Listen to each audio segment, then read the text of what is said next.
time tonight. But however, good evening to everybody. We do welcome you tonight to our seat at the table. And tonight, I want to deal with a topic that we all seem to deal with every day. We all seem to be faced with all types of issues where we're all anxious about something. So tonight's topic that we're going to deal with at the table, are you anxious? What are you anxious about?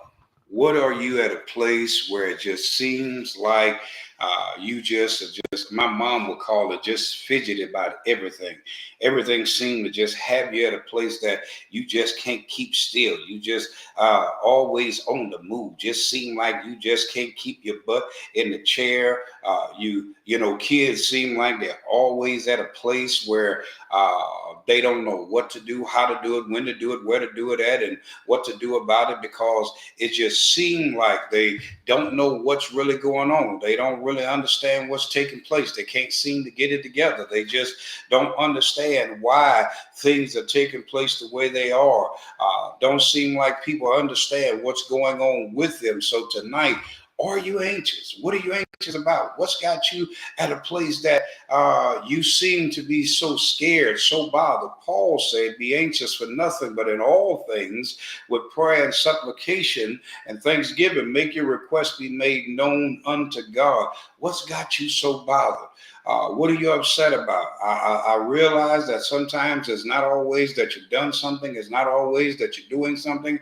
It's not always that something is wrong. But sometimes we just seem to be so afraid. And then Paul said to Timothy, 2 Timothy chapter 2, somewhere around verse number 6, verse number 7, he said, God didn't give us the spirit of fear, but of love, of power, and of a sound mind. And we got to get to the place that when he says of love, that means God has given us peace. Of a sound mind, that means God given us disciplined thoughts. You know, when we look at all of these things of love, peace, and of a sound mind, when we look at that, we got to think about it. God gave us authority. God gave us peace. God gave us discipline.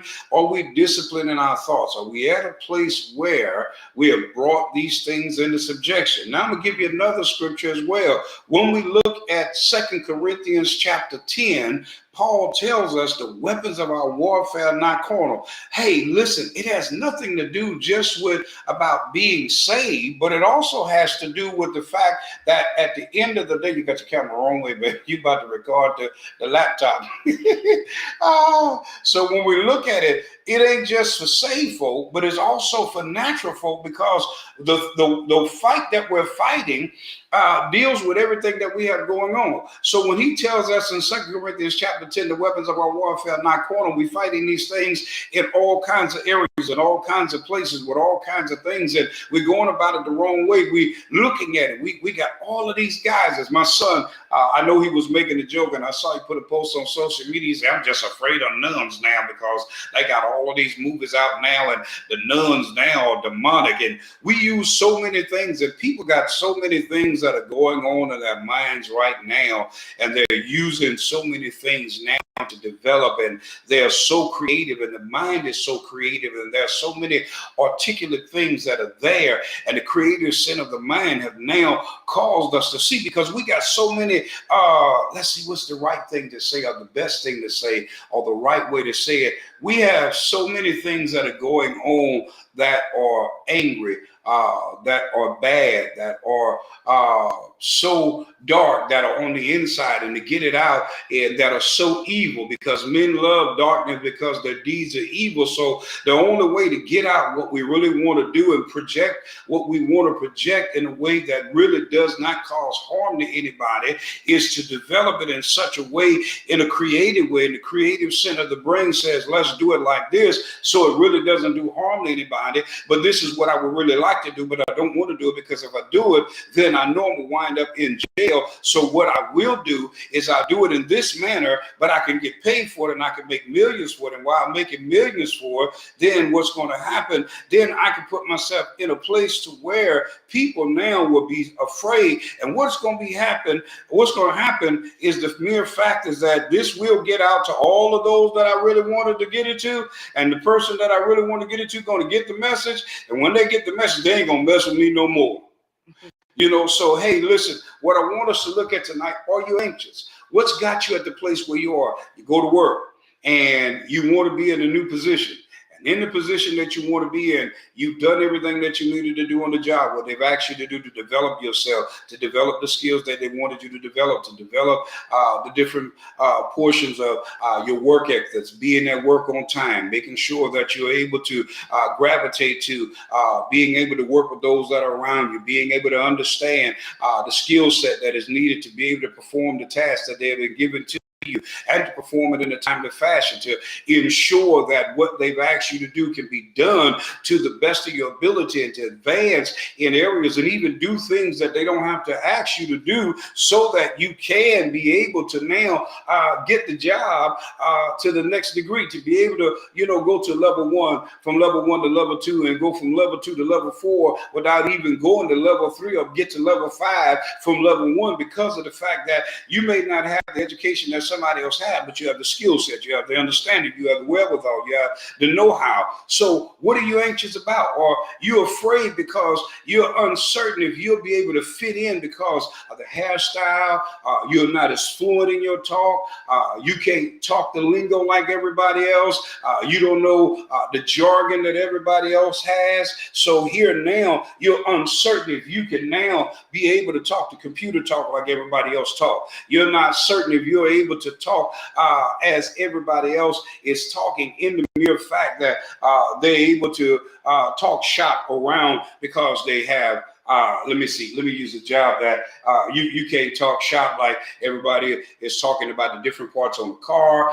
You don't know an alternator from brake pads. You don't know a brake pad from the air conditioner. You don't know a condenser from a radiator. You don't know a radiator from the air conditioner button on the inside of the car. You don't know a light switch in the inside of the car from the knob on the door. So you can't talk the talk that they're talking. You don't know where anything is at. You don't know what the lug nut is from just a regular screw inside the car. So you can't talk shop with everybody inside, a mechanic shop. They ask you to go and get a 9/16 socket. You have no idea what that is. They ask you to get a 1/2-inch wrench, and you have no idea what it is. They ask you to get, an adjustable wrench or get a crescent wrench, and you don't know what it is. So you can't talk shop. You done got a job, and you have no idea what's going on. They take you to go get a mop bucket, and you're looking at them, what a mop bucket is. I remember being on the job, and they asked somebody literally, y'all think that in Coming to America, when Eddie Murphy took the mop bucket with the mop in the bucket and start trying to mop the floor, that was funny. I literally saw somebody do that on the job because they didn't know how to mop a floor. So it was extra funny to me because seeing it being done in person by somebody that never picked up a mop, didn't know how to put a mop in a mop bucket and put it in the mop water and wring the mop out and really mop a floor. You ought to see somebody trying to use a broom that never swept before because they never had to do it because their parents always done everything for them. Try finding somebody working in a retail store that never fold up clothes and have no earthly idea of how to fold up a shirt. So being in a place and now you're put by yourself, you're shown what to do. Look at people that are now in ministry and they have no earthly clue, but you want to pastor church, but you don't know what you're doing. You are now trying to dig a ditch, but you don't know what kind of shovel to use. You don't know how to use a spade to using a flat shovel. You don't know the difference between the two because you have no understanding of what's going on. You don't know what a number 2 pencil is from what a regular pencil is. You don't know what a Sharpie is from just using a regular ink pen. You don't know what a ballpoint is from just using a regular ink pen. You don't know what these things are because you never took the time to learn. So you're anxious. They're telling you get all the tools that you need.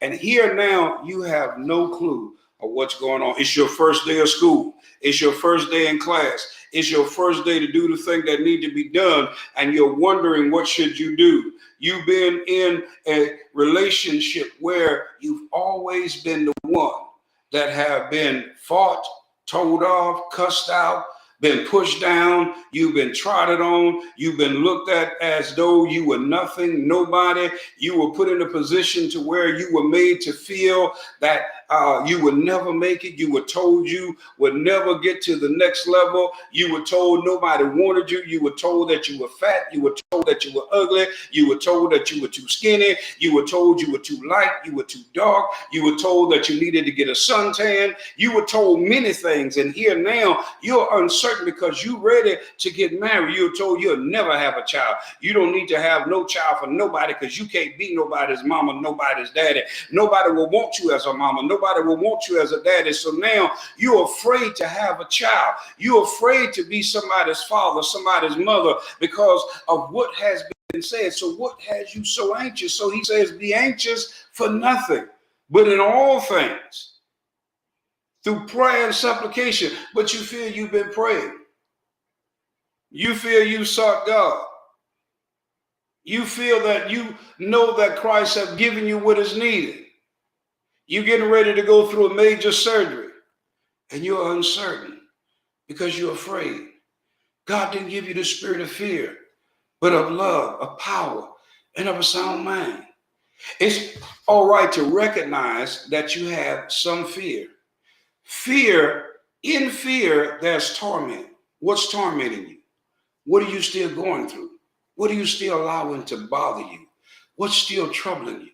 In your childhood, you always felt that you were being bullied because you was the smaller person. You never grew over 4'10". You never grew over 5'11". You're not 6 foot tall. You barely 125 pounds, and everybody else that is around you is 210 pounds, 300 pounds, and you never was able to get the muscle mass that everybody else was able to get. You never was able to run a 4.1 or 4.2 40. You never was able to run a 9 flat. You was never able to run a 10 flat in a 100-meter dash, and everybody else was faster than you. You was never able to bench press 300 pounds, but everybody else seemed to be stronger than you. What areas were you strong in that you found yourself not developing those areas, but you wanted to compete in the areas where everybody else was able to do, but you wasn't, but you were free because you don't think that you were on the same level, but you was at a level that they were not in and they could not compete with you. But you didn't find the areas that you knew that you can outdo everybody else in, that you were good in. But you're so afraid because everybody else was doing good in these areas. You wasn't a great artist. You wasn't a great orator. You couldn't speak real well. You wasn't a great poet. You wasn't a great writer, but there was other areas that you were good in. You found yourself, you may have not been the smartest, but you were not a person that had bad grades. You were able to make sure that you was above board. You wasn't just an average student, but you was a student that was able to be in a place, in a position to where you was more than a 1.7, a 1.9, a 1.5 grade average student. So you was above average. Every student that only made it a 1.5, 1.7, 1.9, those was average students, but your grades were always a 2.9, 2.7. You was always close to that 3.0 average. So, baby, I'm sorry, brother. I'm sorry. You was above. But they made you feel beneath because you wasn't a 3.2 or 3.5, 4.0, always going in to the next semester, always going in to the next grade. You was not always the person that made all A's. You may have made B's and C's, but you never made anything as a D. You always made B pluses, and they may have made A minuses, and every now and then may have made an A plus, but you never was below that. Your lowest grade may have been a C plus, but you never made anything lower than that. So now you made yourself feel inferior by what other folks said. So now your anxiety is caught up because you're afraid. You didn't fit that level. Now you're more than just a kindergartner. Now you're more than just an elementary student. Now you're more than just a middle school student. Now you're more than just a junior high student. Now you're more than just a high school student. Now you're in college, and now you're by yourself. They're wondering because you like to wear long hair. You like to wear your pants torn on one side and long on the other side. You like to wear ripped, holes in one leg and the other leg is nice and fine. You like to draw on your pants leg and have all kind of cartoon characters on your pants. They used to laugh at kids back in the day that did that. You was that oddball student out. You always like to eat by yourself. You like bologna sandwiches. Everybody else, they like to eat, real ground meat sandwiches. Or you had your hamburgers. You like your mama making your hamburgers with the big onions and, all of the other stuff in it because you liked the way it was, but they made fun of it, but they ate that at home, but they wouldn't eat it in public. You had no problem because you wasn't ashamed of it, but they was ashamed of what was going on. You had no problem wearing the clothes your mama made on her sewing machine, but they had a problem because they didn't want nobody to know their mama made their shirts, their mama made their pants and all of these other things, but you had no problem doing it. And now, if you look at it, the world loves that kind of fashion. But your fashion is the thing that now they want to wear because they had a problem with the way you were dressed. They had a problem with the way you would wear your ascots and all of your things that you had on. And now they want to wear all of your things. So listen, what are you anxious about? They had a problem with the ideas that you had. You wanted to help those that were less fortunate. You always would take half of your lunch and give it to the child that came to school that didn't have the money to be able to pay for lunch because they couldn't even get free lunch. They couldn't get reduced lunch, but you gave them your lunch. They didn't have a jacket, so your mama was actually would have a jacket. You wound up giving them your jackets and say, "Mama, I lost my jacket at school." So what are you anxious about? He said, be anxious for nothing, but in all things. They had a problem because you were thankful for the little bit. You would sound in the lunchroom and you would bless your food. Even if it was a little cheese, little pizza that wasn't really cheese. Come on. Even if it was a little soybean hamburgers, you gave thanks to God. You blessed God for it. Before you did anything, you were thankful for it. And they couldn't understand why. Even if you didn't win the sack race, the three-legged race, you told God thank you. And they couldn't understand why you lost. What you telling God thank you for? Why are you praying for? Why are you so happy? Why are you so excited? Because. And they couldn't understand. So what's got you with all of these anxieties? Somebody gave you a black eye and you was afraid to be around people. Somebody say, look at you, you got big lips. Somebody say, look at you, they got that big old butt and they got them big old breasts and look, they got big breasts and they got big old titties and look at them, they just odd.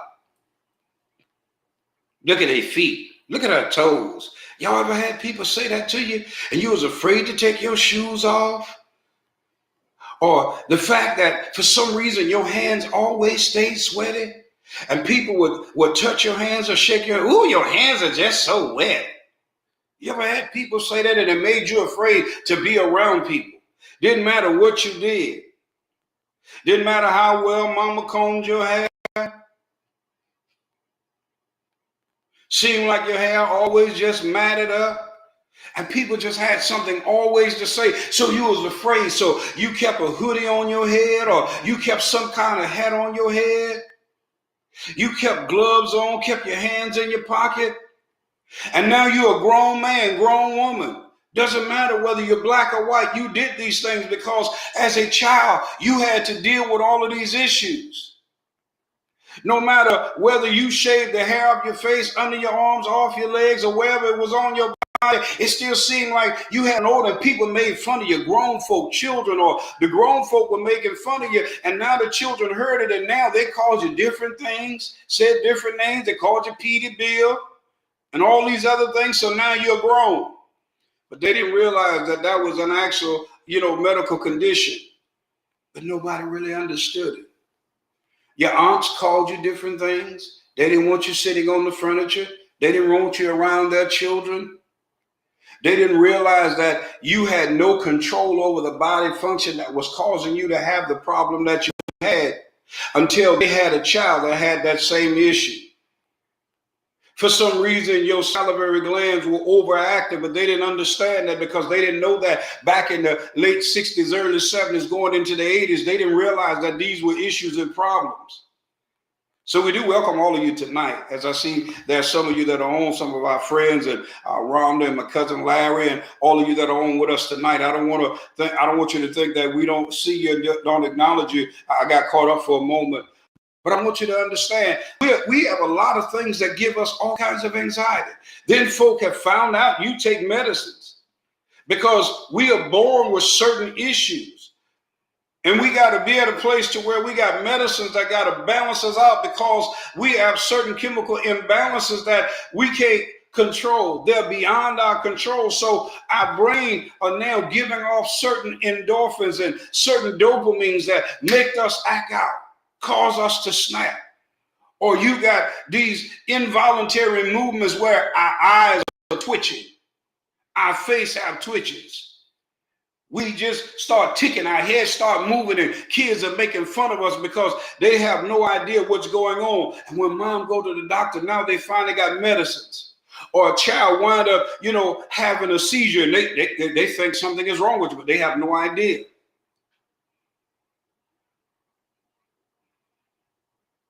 We had one of our superstar basketball players, Chris Jackson. He had what was called Tourette syndrome, and they called it, for short, they called it tics. And he was one of the greatest basketball players that wound up going into the NBA. And he was one of the smartest kids that was there. But they made fun of him when he was a child. But he found a way to be able to deal with the disease that he had, because it was involuntary movements that he could not control, even with medication. But the Tourette syndrome made him such an awesome basketball player. But the boy was one of the most exceptional. He graduated from high school as valedictorian, and he graduated summa cum laude out of college because he was very intelligent. Because the disease, at one point, when you look at his story, it shows that, he was made fun of, he was afraid of it, and his parents had no idea really what was going on. And when he embraced the disease that he had, it used to make him afraid. It used to give him a lot of anxieties, and it caused it to really come up. And when he started embracing what was going on and didn't allow what were people making fun of him do to him, he got to the place that it didn't worry him. So what have you so anxious?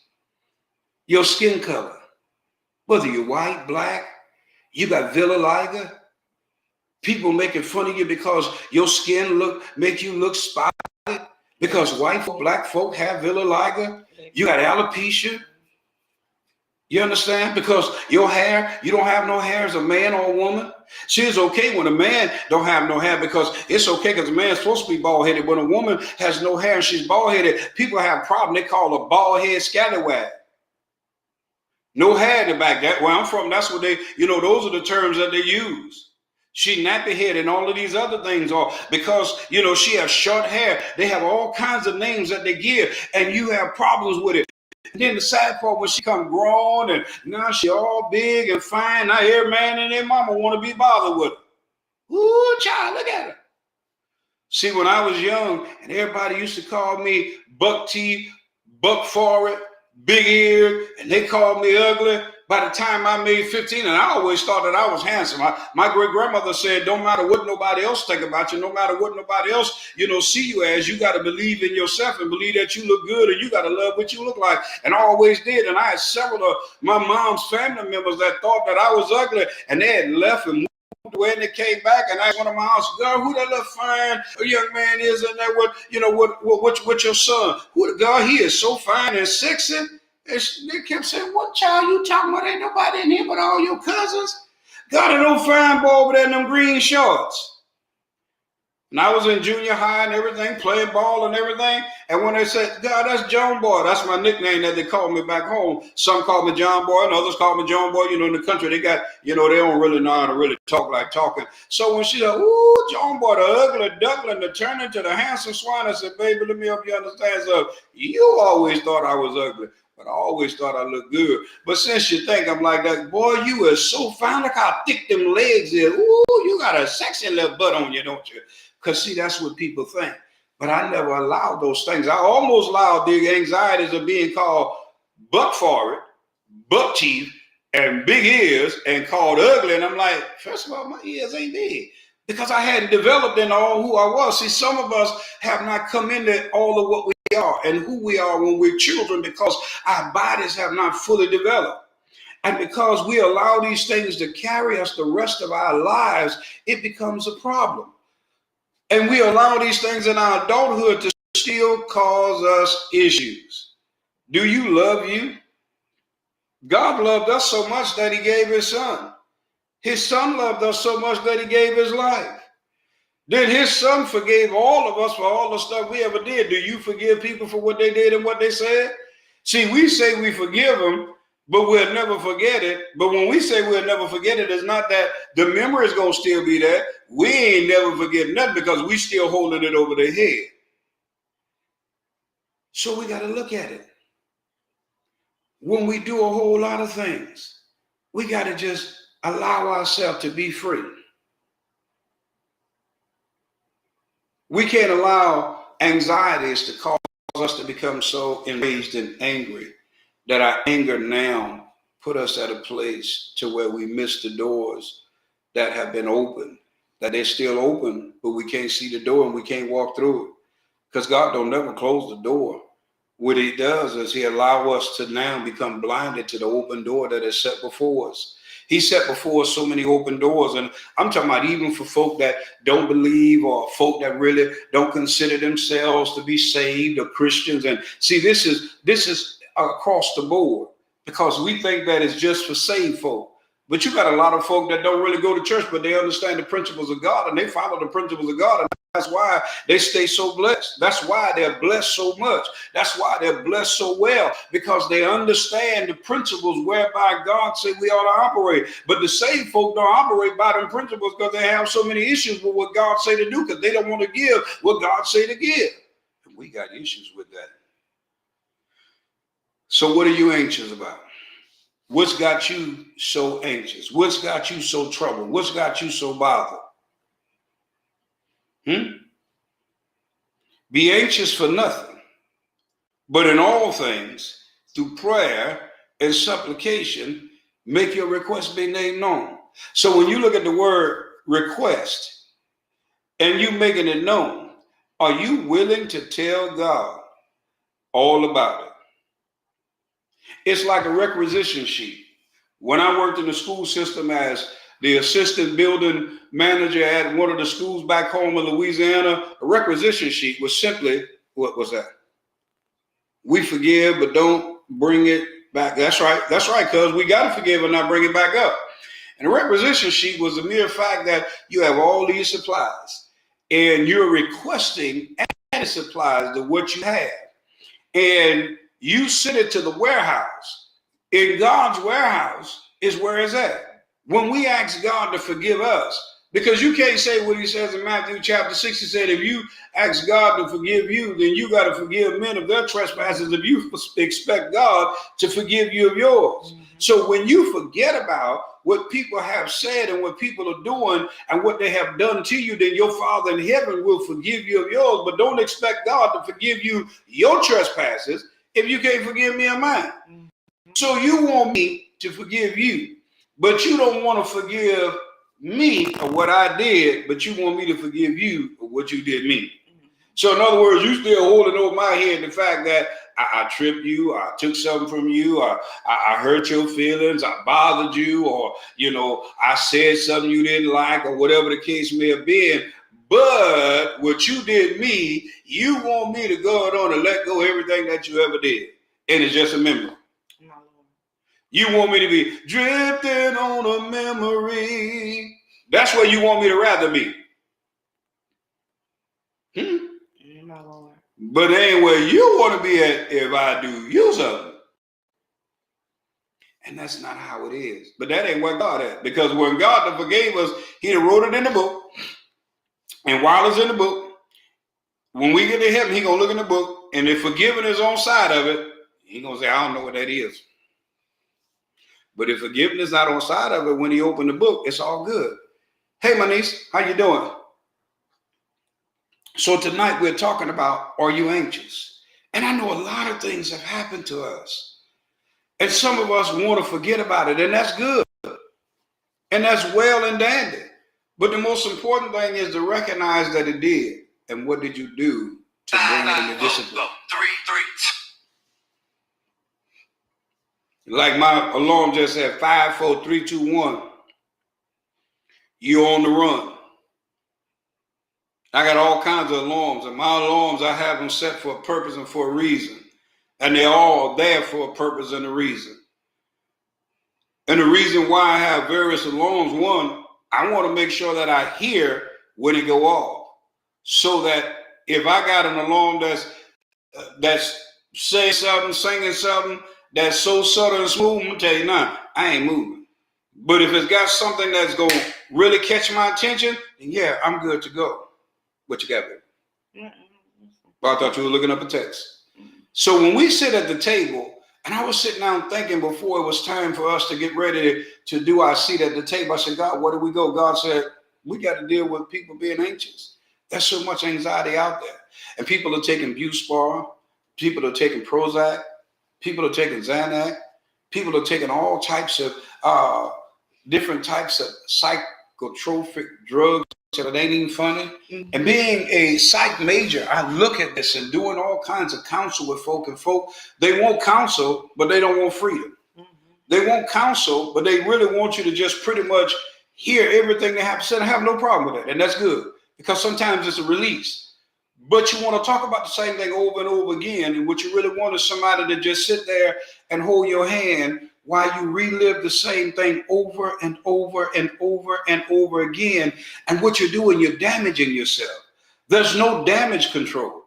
There's no release. And all the endorphins that are giving off, all they're doing is getting you to a place where you finally imprison and entomb yourself and never get up. You're never free. You're so in bondage till it's not even funny that even if you decide to consider yourself going on, the next thing that you get into, or even if you decide to get into a friendship with another male and you're a male, another female, you're a female, or if you decide to get into a relationship, the moment something begins to happen that is representative of anything that you've ever been through, you're lost. You're dead. You're already dead because you never got out of what you was in. It's okay to have the memory because you have discipline over it. You have the control over it. You have the power over it. But because you have not got yourself to a place that you really have power over it, it has power over you, it still keeps you at a place where you're in a living dungeon while you're walking around, and you can never be free, and it controls you, and you recreate that world in every situation that you have. You can't sleep, you can't eat, you begin to start doing good for 2 or 3 months, and you may even go on for at least 5 years. But the moment that something really cracks open, you find yourself right back at the same place. And then one day, death really occurs. Not just figuratively, but literally. And most of the time, the sad part is either you or somebody else. And this tonight is about getting us to the place that we don't die, that we don't hurt nothing, that we don't hurt anybody. And I'm going to share this much with you because these are the things that I saw a few days ago before we got to this. And I was trying to figure out what it was that God was showing me. Now I understand, because see, anxiety will kill us from the inside out. Mm-hmm. And it slowly poisons us while we're yet alive.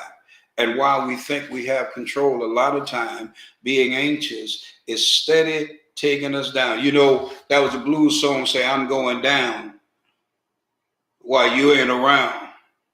My whole world is upside down. That's what being anxious does.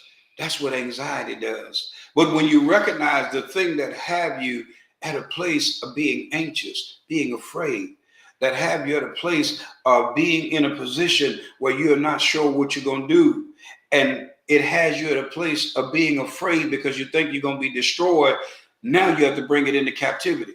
But here's a good thing about certain anxieties, because when I ran track, being anxious that you're in a starting block and you're waiting for them to pull the gun to say go, because they say ready, set, and then you hear that gun say, and you can take off, that's okay. Or you as a quarterback, like I played in high school, and you're up under the center and you're looking over the defense, and whether you'd have called an audible or not, you're like, down, set, red 45, blue 66, and all the other things we got to call. And you say, hut, and you get the ball and you give it off, and whatever the play is you're doing, all of that anxiety is good.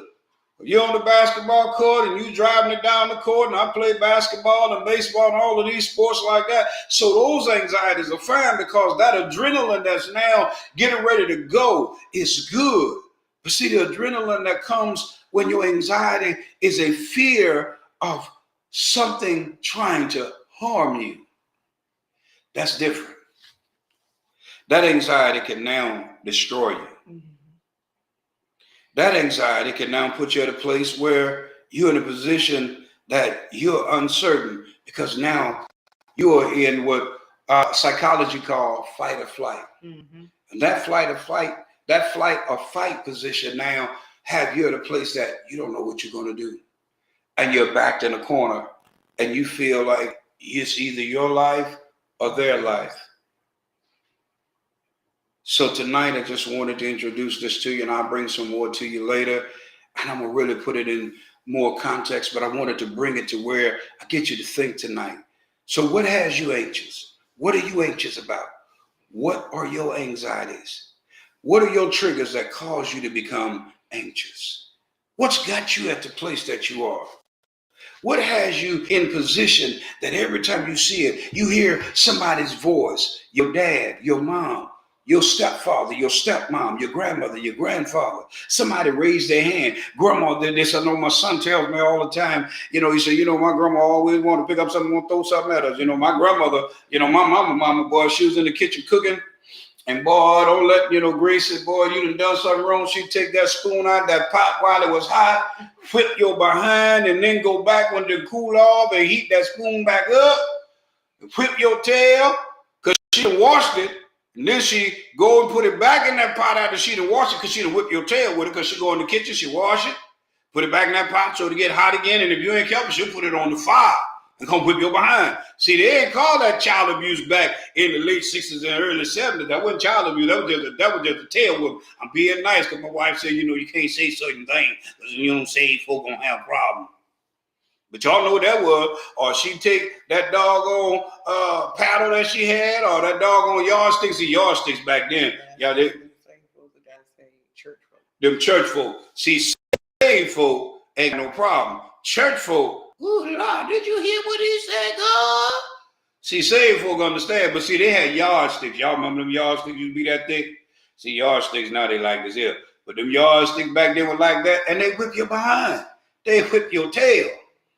So what I'm saying is, and now you see that now, some folks still got those anxieties. Because see, we call whippings in the class. They ain't hit you on the hand. They beat you behind. And then they call your mama. You up the street, and somebody up the street and whip you behind and call your mama. And before you got home, your mama already know. So y'all understand. So some of those anxieties are there. Social anxieties, emotional anxieties. So what are you anxious about? You want to be loved, but it seems like the person that you with is not giving you that, because they started off like that. They started giving you those things. They started making you feel like that. That's right. Take you in the woods. That's right, Larry. You know what I'm talking about, boy. Down there on the bayou, boys. Better down there in Deadwood and back in Gibson and back in town and all them other boy. They take you, boy. Shoo. Oh, Lord Jesus. Make it have a flashback real quick. They take their slipper off and whip you behind with a slipper. So when you look at these things, it can cause aggressions, make you aggressive. Some of our parents, they use some of these same tactics. Sometimes they were too aggressive with what they had and what they did, because they started having flashbacks. And their flashbacks, they started taking their anger, their anxieties out on their children. And that became abusive. So we got to think about it. We got to look at it. Then some of our parents, they use some of the same methods, some of the same mythology, some of the same motions and means of what was done with them, but they changed how their tactics of using it were, so that it didn't destroy us, but it built us. And some of us chose not to do it at all. And some of our children turned out good, and then some of our children in the grave, and plenty of our children are in jail. So that's all I have for you right now. I don't know if Evangelist have anything that she would like to share before we get off the air. I think we've gone for about 30 some more minutes, right? So I'm grateful to all of you tonight. I appreciate you tonight. I'm glad tonight. So what are you anxious about? Are you anxious? And I can tell you all of us are anxious about something. Anxious about the next day, anxious about the new job, anxious about getting a new car, anxious about starting a new business, anxious about getting into the new relationship, anxious about whether or not you're going to get the reply that you're looking to get, anxious about that new loan coming through, anxious about the new credit card. You're anxious about whether or not, that person going to stop bothering you, anxious about whether or not your daughter going to graduate, son going to graduate. You're anxious about something, and it's not bad. But if we keep putting too much emphasis on it, it can cause us some things. Being anxious could put you at a place to where it raises your blood pressure. It causes you to have ulcers. It can put you in a position to where now you have restless nights, sleepless nights, restless leg syndrome. I need you to understand anxiety causes a whole lot of things. It'll cause your eyes to be at a place, say your right eye always twitching, left eye twitching, right eye twitching means somebody gonna say something that's gonna be good. Left eye twitching, somebody gonna make you mad. Your right ear always itching, somebody talking about you good. Left ear itching. Sometimes check it and see if it does it. Yes. Y'all know that's what the old folk used to say, and they still say that. We all say that. I say it from time to time.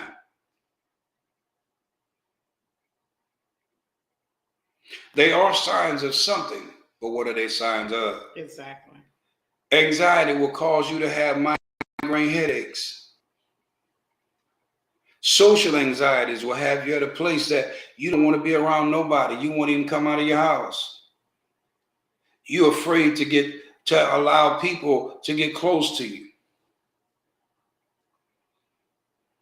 You won't allow people to even say anything to you. You'll stop them before they start talking. You're uncertain why they're saying hello, good morning. You're afraid of letting somebody open the door for you. I ran into so many women where I opened the door. What you want from me? Why you open the door? You must want something in return. No, baby, I just open the door, just being nice. I don't want nothing from you.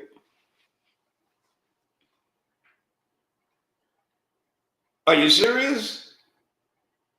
Try being in the hospital and being nice to nurses or being nice to aides, baby. Let me ask you a question. I'm laying up in the hospital bed. What could I possibly want from you? First of all, I got a heart problem. You tell me what I'm going to do for you in the bed. Am I right, baby? You're right. I just want to know, chick, tell me, I'm not going to go to the grave fooling with you because there ain't nothing I can really do for you. Although I ain't dead, it ain't nothing wrong with me. Nah, baby. Nah, baby. No, baby. Nah, baby. I ain't getting you $1. If you ain't making enough where you at, you might want to get some more hours. What you anxious for? Now, that was the part where y'all pulled the laugh. I thought my wife was going to fall out laughing. See, they say I don't sound like them folk from Louisiana, which I don't. And that's where I'm from, and I'm from the Bayou. And I'm from out of New Orleans, but I don't have that New Orleans swag, that New Orleans tang, that New Orleans twang. I'm sorry. My cousin Larry probably still talk like them folk from Louisiana. But at the end of the day, what are you anxious about? What anxieties are you still holding on to? And I'm being honest. I mean, whether you're saved, whether you got a whole lot of Holy Ghost or not, whether you're not saved, whether you go to church, whether you don't go to church, whether you go to church once a month, whether you go to church every 3 months, whether you go to church every 6 months, or whether you don't go to church at all, there are some anxieties that we all have. So think about it. And when we come back, what it is, Friday, Saturday? It's supposed to be Saturday. When we come back Saturday night, we'll deal with it even more. And I'll bring some more things to you. You got enough time to think. Today, Monday. Today is the 16th of October. And the month is almost over. Y'all check that out. Because I know y'all buy y'all Halloween candies. Y'all so worried about getting y'all babies their Halloween costumes and y'all Halloween parties and stuff like that, and y'all parties at y'all jobs for Halloween, and y'all Halloween cakes and y'all Halloween all this. Y'all know what y'all doing right now. Y'all know y'all getting y'all stuff. Y'all church folk getting y'all Halloween trunk or treats and all of that other stuff together. Hallelujah! Trunk or treat, baby, trunk or treat. We gonna keep them off the street and everything. You saved though.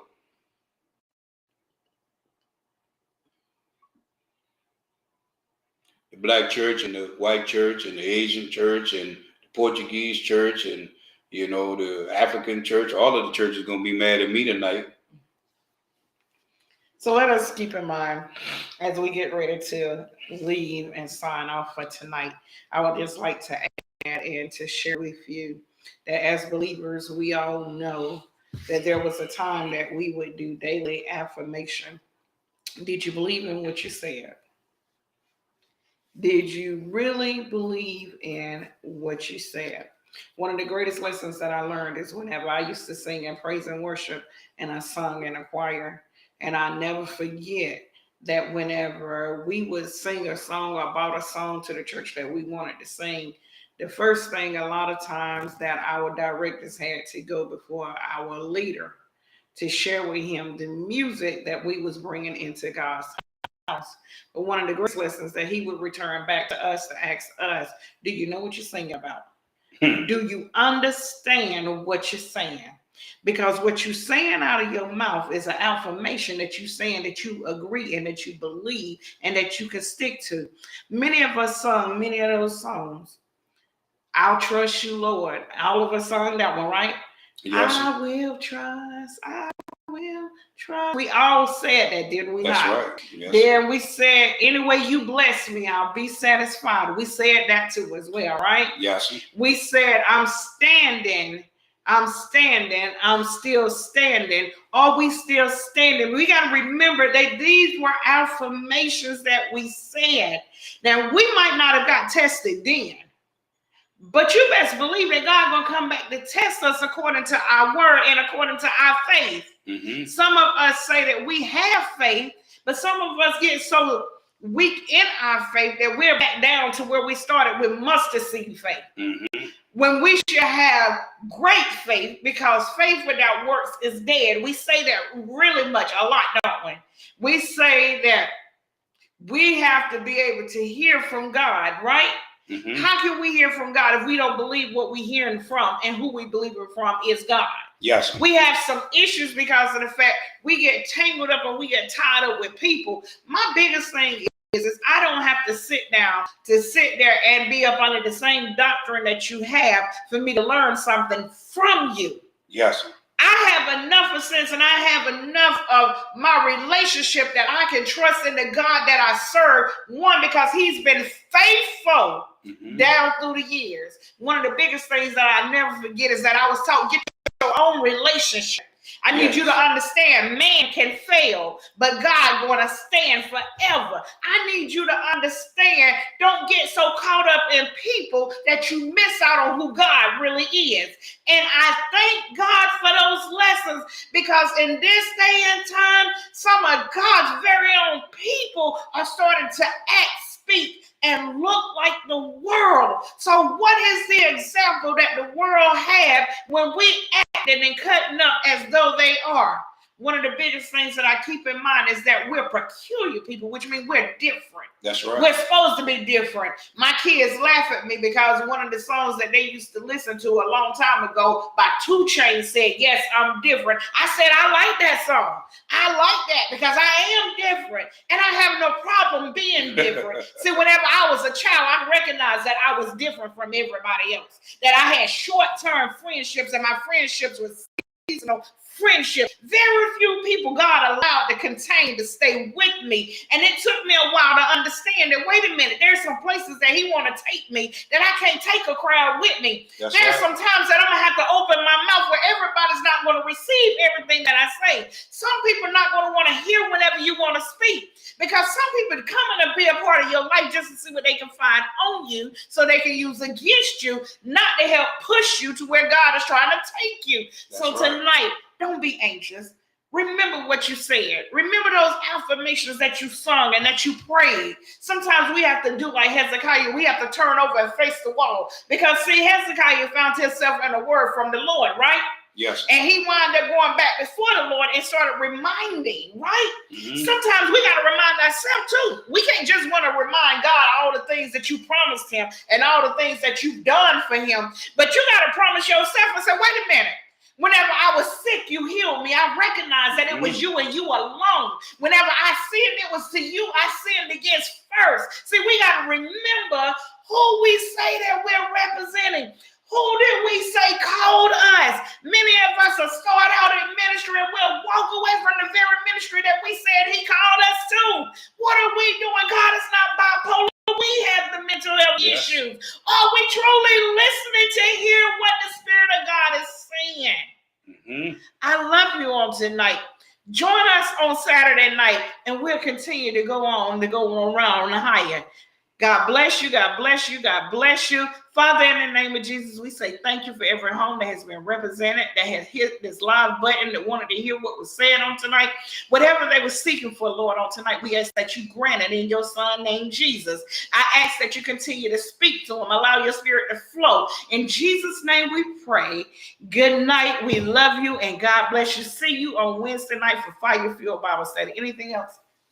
Amen. She forgot to say amen. Amen. No, everything is good. We appreciate you all. We'll see you on Wednesday night for 6:30. We normally start about 6:20, 6:25. We go live. So we'll see you then. We appreciate you. And we're grateful to all of you, to all our family, to all our friends that joined us tonight, and to all of you that will go back and watch. Listen at what was said, how it was said, and how God led us into what this was tonight in this seat at the table. Are you anxious? Think about it. And when we come back to you on Saturday, what our next seat at the table, I'll give you some more information so that we can begin to battle the issues that we have. Because this is what it's about, being able to get us to the next level, get us to the next place in these trying times. So let us not forget to pray for Israel, and let us not forget to pray for one another. Amen. See you on Wednesday night. Be blessed.